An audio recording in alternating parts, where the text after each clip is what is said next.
Thank you, Ambassador.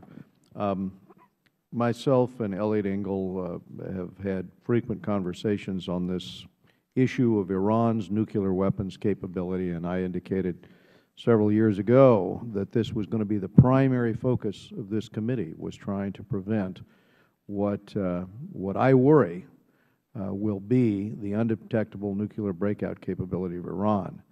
Now, I want to ask you about this Iran agreement and UN snapback sanctions. If we have cheating on the part of Iran, as they've cheated on every other agreement so far, this I would presume is going to be a real problem if we go forward and we don't get the verification in this agreement that has to be in the agreement. So now we take up this dispute resolution panel, as it's called, this issue which would likely include the 6 powers and Iran. The International Atomic Energy Agency would also continue reporting on Iran's program under this suggestion here. But here's my question.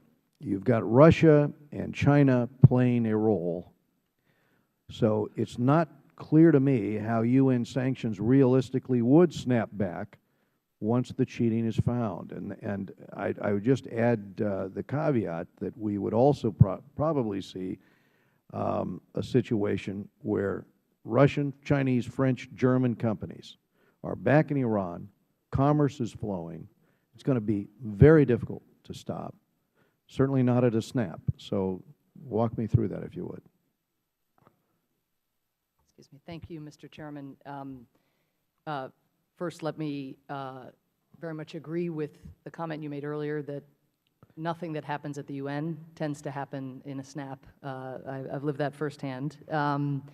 But let me also underscore that President Obama and the entire negotiating team, and certainly I as a member of the administration, also embrace your premise that we cannot trust on the basis of past Iranian actions, on the basis of current Iranian actions outside the nuclear sphere. So I think there are 2 very important aspects, both of which you touched upon, but just to elaborate on, that show that any agreement that we reach would be predicated, in fact, on a lack of trust. So the first is, in fact, one of the most intrusive inspection regimes imaginable, the ability to monitor what is happening along the nuclear supply chain to an unprecedented extent, forever commitments related to the additional protocol and the modified code. I mean, these are things that are going to last well beyond the life of this agreement. And I think what's important about it is it's about recognizing that there, of course, are dangers of covert capabilities being brought online, and that, again, is what this inspection regime is oriented around. But the second manifestation, I think, of the lack of trust is the snapback mechanism. And one snapback mechanism, of course, is within our own hands. There are many sanctions that the President of the United States can snap back, just would be able to snap back with the stroke of a pen. But in my world, President Obama has been very clear from the very beginning that we cannot allow a procedure for snapback to be left in the hands of Russia or China for the very reason that you indicate. While it's true that we were able to get the multilateral sanctions regime through the Security Council, again, the toughest, I think, in the 70-year history of the United Nations, it does not therefore follow that in the event of breach, that we would be able to get that same resolution through a second time. And so while I can't get into the specifics of the mechanism right now because we're at a very delicate stage of the negotiation and all of this is being worked through to the finest detail, I can say, number one, Congress will be briefed as soon as the deal is done, if it gets done. And number two, we will not support a snapback mechanism or an agreement that includes a snapback mechanism that leaves us vulnerable in the manner that you were fearful of. In other words, we will retain the ability to snap that multilateral sanctions architecture back in place without Russian or Chinese support. I think that has to be the focus, because it took so many years for the international sanctions to be put in place so that those companies terminated their business with Iran. And now we have a situation as a result of the way this is being negotiated where they're all waiting to position themselves to get back into the country. Now, the other aspect of this, as you say, we are going to have an effective sanctions regime. That would imply then that what the Iranians are telling the world, which is that there is not going to be any investigation on their military bases, that the international inspectors are not going to be able to have access to those types of sites. And as you know, that's where they've done a lot of their training or their testing is on those military sites. That would put us in the precarious position of an agreement that would be like the '94 Framework Agreement with North Korea, where without the ability of the international inspectors to actually go into those types of sites, the cheating would be, in a case like that, not even detectable. So again, this is why 367 members of this body, a majority of our colleagues on one side of the aisle and a vast majority on the other side of the aisle, in other words, an overwhelming majority of this institution have written a letter to the President saying we do have to have the international inspectors have this ability to go on to those military bases and other sites anywhere, anytime. That has to be in this negotiation. Let me raise another issue too, and that is an issue that I know you've spent a lot of time on at the United Nations. But despite the deal with Russia to remove Assad's chemical weapons, it is clear he still has some of them. It is clear he's still using them, especially having them dropped on Aleppo. And, Madam Ambassador, given Russia's clear desire to protect the Assad regime, what can the UN do, and particularly the Security Council here, to effectively confront the crisis in Syria?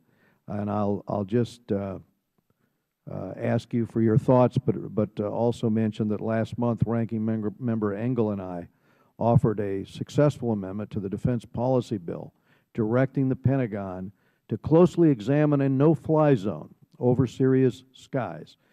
This would especially relate to Aleppo and the other civilian areas which are routinely bombarded.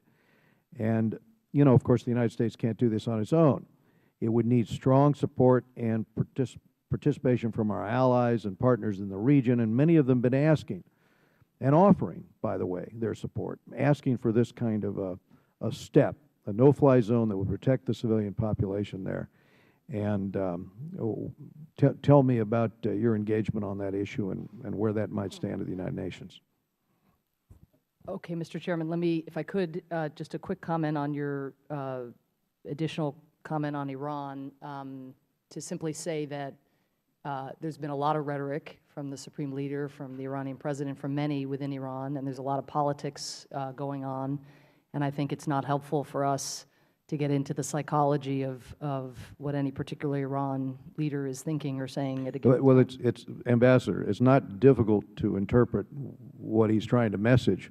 When he routinely starts the mornings with rallies of death to America, I understand. I interpret that he means what he's saying in these cases. Well, all I wanted to underscore before turning to your important Syria question and set of comments is President Obama will not accept a deal in which we do not get the access that we need in order to verify compliance. Thank you.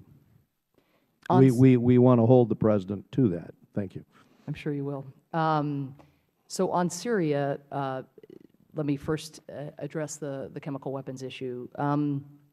Because of the credible threat of military force back in 2013, we were able to forge an agreement with the Russians, one of the rare instances. As you know, they've used their veto 4 times on Syria-related issues, including a referral of some of the worst atrocities we've seen since the Second World War, a referral of those crimes to the International Criminal Court. They vetoed that. They vetoed very mild condemnatory language.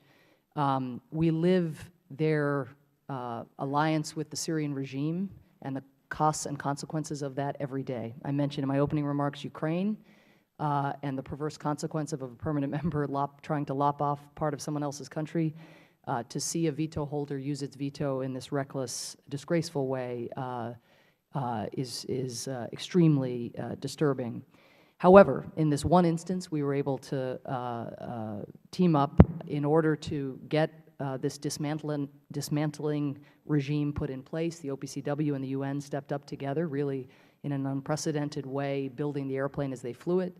And as a result, we have the removal and/or destruction of 100% of the declared Syrian chemical weapons program. But you're absolutely right. We also have alarming and grave reports that the Syrians, seemingly incapable of fighting without drawing on chemical weapons, have now found a new way, even with the dismantlement of their declared chemical weapons regime, which is to turn chlorine into a chemical weapon. We are pushing at the Security Council. We've just, in the last few months, secured another resolution, again, somehow getting Russia's support, to make it very clear to the world that just because chlorine is a household product doesn't make it not a chemical weapon when it is put in a barrel bomb and dropped on civilians. So we made that clear in the hopes that that would be a deterrent, threaten further measures. We're now at the point in which we need accountability for these crimes. And we are pushing, I don't want to get ahead of diplomatic discussions, but pushing Russia to take ownership of this, to use their influence with the regime behind the scenes, and to move forward and get something through the Security Council that would actually establish accountability. Separate from that, in terms of the UN, of course, Staffan de Mistura is the UN envoy. We need a big political push in terms of negotiations. Those negotiations have kind of have not really progressed since the last Geneva conference. It's really been a period of protracted stalemate. But the regime, of course, has suffered a series of military setbacks. Russia and Iran themselves, of course, share at least one additional concern with us, which is the growth of ISIL in Syria. And so we are pushing Russia on the Security Council and outside of it to join with us here and make a serious political push so that we can get a kind of peaceful transition, one that brings about an end to the Assad regime, which would gas its people and has committed such unspeakable atrocities, but one also that would not leave Syria vulnerable to ISIL actually coming in and filling the breach. On the no-fly zone, finally, I don't have a lot to add. You know that every day we are looking into the toolbox and trying to ascertain which tool is appropriate in which circumstances, on the humanitarian, on the sanctions, on the support for the train and equip program. We've done an awful lot, again, to try to influence the situation inside Syria. A no-fly zone, if implemented and executed, would entail using military force against the Syrian regime. And our judgment is that at this point, the risks of doing so would exceed the potential benefits, not least because of the number of extremists, again, who could conceivably benefit from such a... Well, remember, the main beneficiary right now, as Ambassador, as the regime drops those chemical bombs on Aleppo, it is the ISIS fighters that, you know, the middle class, the Free Syrian Army, are battling on the outskirts. So it is a case, in this instance, of the regime working in tandem with ISIS in order to collapse, basically, the resistance to ISIS up in the north. But anyway, tomorrow this committee will hear from the brave responders who were recently back from their efforts to save, these are physicians who were out there to save civilians from these chemical attacks, on the nature of the chemical attacks. But thank you for your good work. I need to go to Mr. Engel. Ambassador, thank you very much. Thank you, sir.